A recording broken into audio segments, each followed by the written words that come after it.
샬롬 할렐루야. 창세기 4장 15절에서 22절입니다. 여호와께서 그에게 이르시되 그렇지 아니하다. 가인을 죽이는 자는 벌을 7배나 받으리라 하시고 가인에게 표를 주사 그를 만나는 모든 사람에게서 죽임을 면하게 하시니라. 가인이 여호와 앞을 떠나서 에덴 동쪽 노 땅에 거주하더니 아내와 동침하매 그가 임신하여 에녹을 낳은지라. 가인이 성을 쌓고 그의 아들의 이름으로 성을 이름하여 에녹이라 하니라.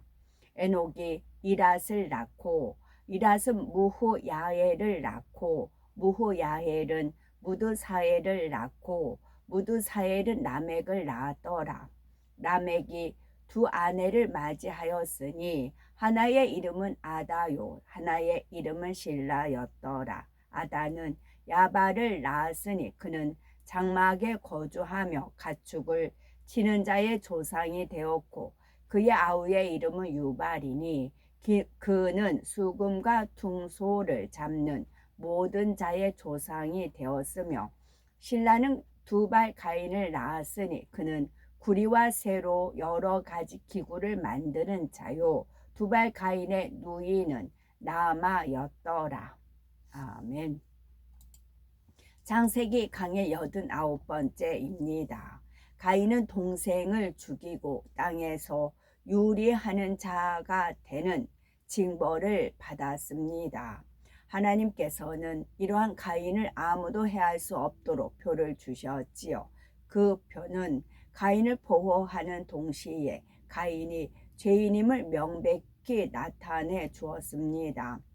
하나님께서 가인을 이렇게 지켜주신 데에는 중요한 교훈이 담겨 있지요. 첫째는 하나님께서는 모든 사람을 끝없이 용서하시고 사랑하신다는 사실입니다. 이 사실을 가인 당대와 후대의 모든 사람들이 항상 기억하기를 바라셨지요. 하나님은 신성과 인성이 정확하게 평형을 이루시는 분으로서 어느 한쪽으로도 치우침이 없으십니다. 그런데 하나님의 가장 기본적인 성품은 바로 사랑이지요. 공의는 사랑을 온전케 하기 위한 필요한 요소입니다. 따라서 하나님께서 심판을 행하실 때도 책망하시거나 지적을 하실 때에도 그 근간에는 항상 사랑이 있다는 사실입니다. 이러한 하나님의 사랑은 예수님을 십자가에 내어주셨을 때 절정에 달했지요. 로마서 5장 8절에 우리가 아직 죄인 되었을 때에 그리스도께서 우리를 위하여 죽으심으로 우리에게 하나님에 대한 자기의 사랑을 확증하셨느니라. 5월 8일이에요. 우리가 아직 죄인 되었을 때에 그리스도께서 우리를 위하여 죽으심으로 하나님께서 우리에게 대한 자기의 사랑을 확증하셨느니라. 이뿐만 아니라 아버지 하나님께서는 우리 예수님을 통해서 수많은 사랑의 메시지를 전해 주셨습니다. 형제가 네게 죄를 범하면 70번에 7번까지라도 용서하라. 네 원수가 줄이거든 먹이고 목마르거든 마시우라. 너희 원수를 사랑하며 너희를 미워하는 자를 선대하라. 이뿐만 아니라 성경 전체를 통해 그 근간에 흐르는 주제는 결국은 사랑이라는 한 단어로 요약할 수가 있습니다. 아버지 하나님께서는 바로 그 사랑을 가인 사건을 통해서 몸소 나타내 보이셨지요. 둘째 교훈은 죄는 미워하되 사람은 미워하지 말라라는 것입니다. 우리는 죄를 범한 사람을 어떻게 바라보셨고 어떻게 대우하셨는지요. 혹여 그를 향해 손가락질을 하며 비난하지는 않았는지요. 자신에게 해를 가하지 않는 사람에게 대하여 이렇게 대했다면 만일 누군가가 자신에게 해를 입힌다면 어떻게 반응하겠습니까? 야고보서 4장 11, 12절은 형제들아 피차에 비방하지 말라. 형제를 비방하는 자나 형제를 판단하는 자는 그 율법을 비방하고 율법을 판단하는 것이라. 네가 만일 율법을 판단하면 율법의 준행자가 아니요 재판자로다. 입법자와 재판자는 오직 하나이시니 능히 구원하시기도 하시며 멸하기도 하시느니라. 너는 누구간데 이웃을 판단하느냐 했습니다. 성경 어디를 보아도 형제의 죄를 지적하고 판단 정죄해도 된다는 말씀은 없습니다. 판단 정죄하는 권한은 오직 하나님께 있습니다. 우리는 다만 죄인을 긍휼히 여기고 기도해 주어야 하지요. 우리의 믿음이 연약한 사람들을 볼 때도 우리가 믿음이 연약한 사람들을 볼 때도 이러한 마음 자세를 가져야 합니다. 교회에 갓 나온 새 교우나 믿음이 어린 성도들은 아무래도 생각이나 말과 행동에 세상적인 습관이 배어 있습니다. 이런 성도들을 대할 때에 무조건 그건 틀리다라며 지적하고 어떤 것을 강요해서는 안 됩니다. 그러면 상대는 반감이 생겨서 교회에 다시 오지 않으려 할 수도 있지요. 로마서 14장 1절은 믿음이 연약한 자를 너희가 받되 그의 의심하는 바를 비판하지 말라. 유다서 1장 22절에는 어떤 의심하는 자들을 긍휼히 여기라 말씀했습니다. 이제 우리는 믿음의 반석 이상 영에 가까이 이르러야지요. 이는 마음의 진리가 그만큼 더 많이 임해 있다는 의미인 겁니다. 마음의 진리가 많을수록 자기를 내어주고 또 내어줄 수 있는 마음이 됩니다. 상대를 이해하고 용납할 수 있는 넉넉한 마음이 되지요. 우리 아버지 하나님께서는 가인과 같은 사람에게도 살 길을 열어주셨습니다. 이처럼 넓으신 아버지 하나님의 마음을 온전히 우리는 닮아야 되겠지요. 죄와 악은 그 모양이라도 철저히 미워하되 연약하여 죄를 지은 사람은 사랑으로 품을 수 있기를 바랍니다. 그래서 죄악이 관영한 이 마지막 때에 영적인 사랑의 능력으로서 많은 영혼을 구원으로 인도할 수 있는 우리가 되셔야 되겠습니다.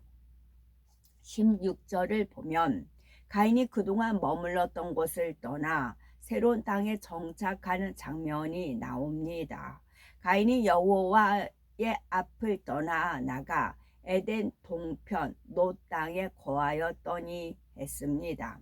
가인은 이전까지 아담과 하와와 함께 살았지요. 아담과 하와가 에덴 동산에서 이 땅으로 쫓겨나와 정착한 곳은 지금 이스라엘이 있는 땅이었습니다. 아담과 하와는 이 땅에 내려와서 자녀를 많이 낳았는데 가인과 아벨 외에는 모두 분가시켰지요. 따라서 가인은 그때까지 부모와 함께 지금의 이스라엘 땅에 살았던 것입니다. 그러나 이제 징벌을 받아 그 땅을 떠나야 했습니다. 가인이 여호와 앞을 떠나갔다라고 표현을 한 것이지요. 이제 그가 하나님의 보호와 하나님의 은혜에서 떠났다라는 의미입니다. 하나님께서는 아담이 비록 범죄하여 이 땅으로 쫓겨났을지라도 아담을 계속 주목했습니다. 아담이 정착한 지역에서 영의 통로를 거두지 않으시고 사랑 가운데 교통을 이루셨지요. 마치 출애굽 때 애굽에서 고센 땅을 구별하심 같이 아담이 정착한 그 지역에 특별한 관심을 가졌습니다. 그렇다 하여 당시 다른 지역이 오염되었거나 어떤 재해가 있었다는 의미는 아닙니다. 이스라엘 땅에 대한 하나님의 관심과 사랑이 다른 지역에 비해서 매우 컸다는 뜻이지요. 한마디로 그 땅에는 하나님의 은혜와 은총이 임해 있었습니다. 만일 우리의 자녀나 사랑하는 사람이 해외에 나가 있다면 아무래도 그 지역에 마음이 가지 않겠습니까? 혹 그 나라에서 큰 사고 소식이나 재해 소식이 들리면 귀가 번쩍 뜨일 것입니다. 내 자녀가 있는 지역은 안전한지, 사건 현장, 재해 현장에서는 얼마나 떨어졌는지 확인해 보겠지요. 이처럼 아버지 하나님께서도 이 땅에서 아담이 정착한 지역에 특별한 관심을 갖고 계셨습니다. 아담의 아들 가인은 그동안 그처럼 축복된 공간에 살았던 것이지요. 그런데 이제는 징벌을 받아 그 지역을 떠나야 했습니다. 이런 의미에서 가인이 여호와 앞을 떠나갔다라고 표현을 한 것입니다. 가인이 새롭게 정착한 지역은 에덴 동편 롯 땅이었습니다. 여기서 롯이라는 지명에는 황무지, 볼모지라는 뜻이 담겨 있지요. 가인은 저주받은 대로 바꿔라도 그 효력을 주지 않는 땅에 거하게 됐습니다. 그런데 여기서 롯 땅의 위치가 에덴 동편이라 했습니다.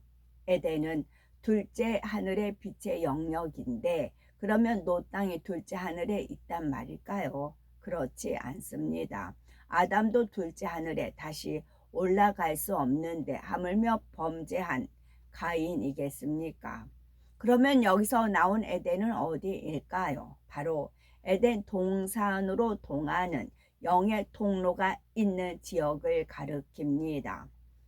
아담은 이 통로를 통해 이 땅에 내려왔으며 이후에 에덴 동산 후손들도 이 통로를 통해 아담을 보러 이 땅에 다녀가곤 하였지요. 아담에게 있어서는 이 영의 통로가 있는 곳이 에덴과 같았습니다. 아담이 이 땅에서 낳은 후손들에게는 자연스럽게 그 지역이 에덴으로 불리게 되었지요. 가인이 새롭게 정착한 지역은 바로 이 에덴을 기준으로 동편이었습니다. 에덴에서 그리 멀지 않는 곳이었지요. 가인은 좀 멀리 옮겼다 생각했지만 실제로는 그리 멀리 가지 못했습니다. 당시는 교통수단도 발달하지 않아서 주로 걸어 다녀야 했기 때문이지요. 이 정도면 동족들의 눈을 피할 수 있겠다라고 여겨지는 곳에 가인은 정착했습니다. 그러나 그곳은 황량한 볼모지였지요. 이전에 거했던 땅과는 아주 달랐습니다. 우리는 가인을 통해 하나님의 은혜와 보호 속에 있는 삶과 그렇지 않는 삶이 얼마나 차이가 나는지 깨달아야 합니다. 우리 하나님은 변함이 없으십니다. 누군가를 지켜주셨다가 말았다가 임의로 바꾸시는 분이 아니시지요. 처음 세우신 공의대로 실행하실 분입니다. 바로 하나님은 빛이시기에 빛 가운데 행하는 자녀들에게 은혜와 사랑을 베푸십니다. 그러나 어둠 가운데 행하는 사람은 사단 마귀에게 속했지요. 빛과 어둠이 공존할 수 없듯이 빛이신 하나님께서 어둠의 자녀를 보호할 수가 없습니다. 이 규칙은 태초로부터 지금까지 변함없이 적용되었고 영원히 그럴 것입니다. 하나님께서는 모세를 통해 이 규칙을 구체적으로 조목조목 알려주셨지요. 그것은 모세오경에 기록된 계명, 규례, 율례로서 대략 613가지 조항입니다. 613, 다 더하면 10이네요. 열입니다. 1 더하기 0은 또 1이고요. 오로지 하나님이십니다. 여기서 하나님의 정하신 공의는 변함이 없다고요. 태초부터 지금까지 변함이 없어요. 우리가 빛 가운데 거하면 천사들이 지켜줘요. 죄를 범했어요. 나갔어요. 그럼 천사들은 어둠에 있지 않기 때문에 지킴을 못 받아요. 어둠의 원수마귀 사들. 근데 거기서 이제 자기 본인이 잘못한 거 알고 하나님 앞에 회개를 했어요. 주 예수 그리스도의 보혈의 피를 의지하여 회개를 했어요. 회개하면 어떻게 해요? 다시 빛으로 들어오죠. 그럼 빛에서 또 이제 하나님께서 보호해 주세요. 또 나갔어요. 들어왔어요. 반복을 계속해요. 그러면 개돼지가 되는 거죠. 그러면 버림을 받습니다.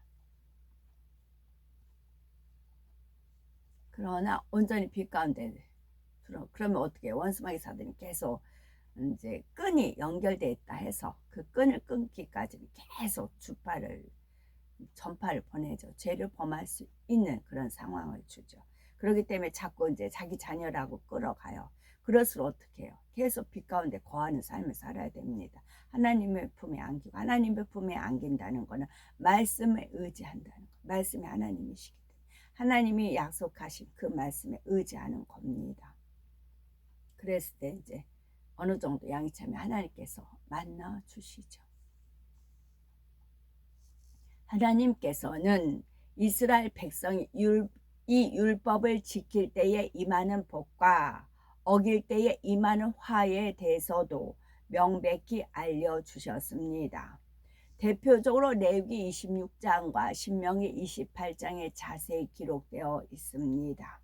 그런데 예수님께서는 이 모든 율법을 사랑으로 완성하셨습니다. 우리에게도 너희가 나를 사랑하면 나의 계명을 지키리라고 요한복음 14장 15절에 말씀하셨지요.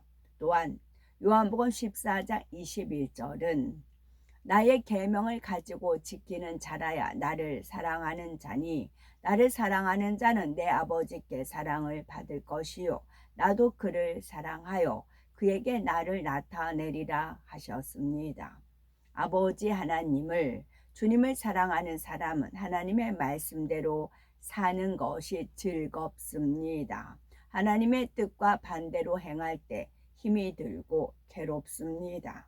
우리 아버지 하나님은 사랑 자체이시기에 진실로 하나님을 사랑하는 자녀들에게는 넘치는 사랑을 베풀어 주십니다.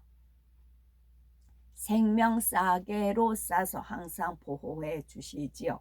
생명을 잃을 수 있는 위험한 상황에서도 전혀 다치지 않게 지켜주십니다. 또한 어떤 질병에 걸리지 않고 늘 건강한 몸으로 살 수 있게 해주시지요. 이와 함께 자녀들이 소원을 아뢰며 구하면 하나님 아버지는 들으시고 이루어 주십니다. 사람으로서는 불가능한 일도 이루어 주심으로 하나님의 자녀답게 살 수 있게 해 주시지요. 우리도 하나님을 만난 이후에 이런 체험을 하셨을 것입니다. 주님과의 첫사랑에 뜨거웠을 때는 무엇이든 척척응답이 되었지요. 우리가 그 첫사랑을 잃지 않는다면 하나님께 은혜와 축복도 늘 받았을 것입니다. 만일 예전에는 응답을 척척 받았는데 지금은 그렇지 않다면 내 자신의 신앙을 돌아보아야 합니다. 기도를 응답받기 위한 공의는 믿음의 분량에 따라 기준이 다르지요. 믿음이 성장할수록 기준이 높아집니다. 따라서 현재 믿음의 행함이 혹 전 믿을 때보다 못하지 않은지, 믿음은 성장했는데 행함을 그에 걸맞게 보이고 있는지를 진실하게 점검해 보아야 합니다. 하물며 다시 범죄하여 생명의 길이 아닌 사망의 길로 가고 있다면 기도 응답을 받기는 어렵습니다. 아버지 하나님께서 정해 놓으신 생명의 길, 축복의 길은 바뀌지 않습니다. 사람 편에서 마음이 변개하여 그 길에서 벗어날 때에 하나님께 지킴받지 못하지요. 이 사실을 깨달아 언제나 하나님의 은혜가 있는 곳을 사모하시고 하나님께서 알려주신 길로만 가시기 바랍니다. 그래서 우리의 삶에 하나님께서 우리를 사랑하시는 증거가 늘 따르기를 바랍니다. 아멘. 샬롬.